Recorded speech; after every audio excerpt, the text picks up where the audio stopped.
ಒಂದೇ ವೇದಿಕೆಯಲ್ಲಿ ಮೋದಿ ಹಾಗೂ ದೇವೇಗೌಡರು ಕಾಣಿಸಿಕೊಳ್ಳಲಿದ್ದಾರೆ. ಸಿದ್ದರಾಮಯ್ಯನವರ ತವರು ನೆಲದಲ್ಲೇ ಟಕ್ಕರ್ ಕೊಡಲಿದ್ದಾರೆ ಪ್ರಧಾನಿ ಮೋದಿಯವರು. ಮೈಸೂರು, ಕೊಡಗು, ಚಾಮರಾಜನಗರ, ಮಂಡ್ಯ, ಹಾಸನ ಈ 4 ಲೋಕಸಭಾ ಕ್ಷೇತ್ರಗಳನ್ನು ಗುರಿಯಾಗಿಸಿಕೊಂಡು ಈ ಸಮಾವೇಶ ನಡೀತಾ ಇದೆ.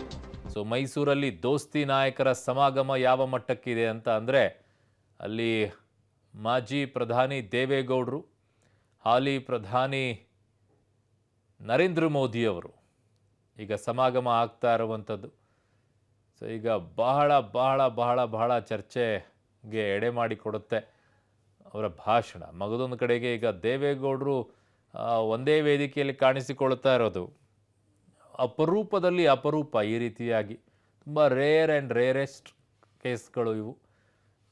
ಹಿಂದೆ ಪ್ರಧಾನಿಗಳು, ಮಾಜಿ ಪ್ರಧಾನಿ, ಹಾಲಿ ಪ್ರಧಾನಿಗಳು ನಿಂತ್ಕೊಂಡು ಒಂದೇ ವೇದಿಕೆಯಲ್ಲಿ ಮಾತನಾಡಿರುವಂಥದ್ದು ಕಾಂಗ್ರೆಸ್ನಲ್ಲಿರುವಂಥವರೇ ಇರ್ಬೋದು. ಆದರೆ ಒಂದು ಪ್ರಾದೇಶಿಕ ಪಕ್ಷ, ಇನ್ನೊಂದು ಕಡೆಗೆ ರಾಷ್ಟ್ರೀಯ ಪಕ್ಷದಲ್ಲಿರುವಂಥವರು, ಒಬ್ಬ ಮಾಜಿ ಪ್ರಧಾನಿಗಳು, ಒಬ್ಬರು ಹಾಲಿ ಪ್ರಧಾನಿಗಳು ನಿಂತ್ಕೊಂಡಿದೆಯಲ್ಲ, ಅದರಲ್ಲೂ ದೇವೇಗೌಡರಿಗೆ ನಮ್ಮ ಇಡೀ ರಾಜ್ಯದಲ್ಲಿ ಇಲ್ಲಿಯವರೆಗೂ ಒಬ್ಬರೇ ಒಬ್ಬರು ಪ್ರಧಾನಿ ಆಗಿರೋದಂತಂದರೆ ಅದು ದೇವೇಗೌಡರು. ಆ ಹೆಮ್ಮೆ ನಮ್ಮ ರಾಜ್ಯಕ್ಕಂತೂ ಇದ್ದೇ ಇರುತ್ತೆ, ಪ್ರತಿಯೊಬ್ಬರಿಗೂ ಆ ಹೆಮ್ಮೆ ಇದ್ದೇ ಇರುತ್ತೆ.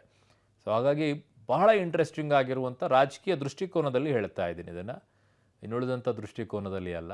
ರಾಜಕೀಯ ದೃಷ್ಟಿಕೋನದಲ್ಲಿ ಇದನ್ನು ನೋಡೋದಾದರೆ, ಇದನ್ನು ಅಧ್ಯಯನ ಮಾಡುವಂಥವರಿಗೆ ಬಹಳ ಅದ್ಭುತವಾಗಿರುವಂತಹ ಸಂದರ್ಭ, ಸನ್ನಿವೇಶಗಳು. ಈಗ ಹೇಗೆ ರಾಜ್ಯದ ರಾಜಕೀಯದ ದಿಕ್ಸೂಚಿಗಳು ಇದರ ಮೂಲಕವಾಗಿ ಬದಲಾವಣೆಗಳಾಗುತ್ತಾ, ಇಲ್ಲ ತಟಸ್ಥವಾಗಿ ಹಾಗೆ ಉಳ್ಕೊಳ್ಳುತ್ತಾ, ಇಲ್ಲ ಬೇರೆ ಮೈಲುಗಲ್ಲನೆ ದಾಖಲಿಸಿಕೊಳ್ಳುತ್ತಾ, ಹೇಗಾಗತ್ತೆ ಎಲ್ಲವೂ ಕೂಡ ಏನೇ ಇದ್ರೂ ಕೂಡ ಇತಿಹಾಸದಲ್ಲಿ ದಾಖಲಾಗುವಂತಹ ಕ್ಷಣಗಳು ಇವು.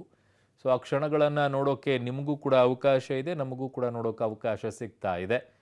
ಮುಂದೊಂದು ದಿನ ಯಾವತ್ತೋ ಯಾರೋ ನಮ್ಮ ಮಕ್ಕಳೇ ಇರ್ಬೋದು, ಇನ್ನು ಉಳಿದಂಥವರೆಲ್ಲ ಮಾತನಾಡ್ಬೋದು, ಆ ಸಂದರ್ಭ ಇತ್ತು 2024ರಲ್ಲಿ ಚುನಾವಣೆ ನಡೀತಾ ಇತ್ತು, ಆಗ ಪ್ರಧಾನಿಗಳು ಹೋಗಿದ್ರು, ಮಾಜಿ ಪ್ರಧಾನಿಗಳು ವೇದಿಕೆ ಮೇಲಿದ್ದರು.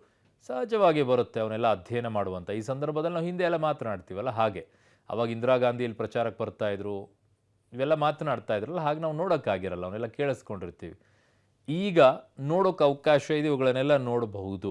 ನೋಡಿ ಹೇಗಿರುತ್ತೆ, ಯಾವ ರೀತಿಯಾಗಿರುತ್ತೆ ಅಂತ ಹೇಳಿ. ಬಟ್ JDSಗೆ ಏನು ಲಾಭ, BJPಗೆ ಏನು ಲಾಭ ಅನ್ನುವಂಥದ್ದು ಇನ್ನೊಂದು ಕಡೆಗೆ.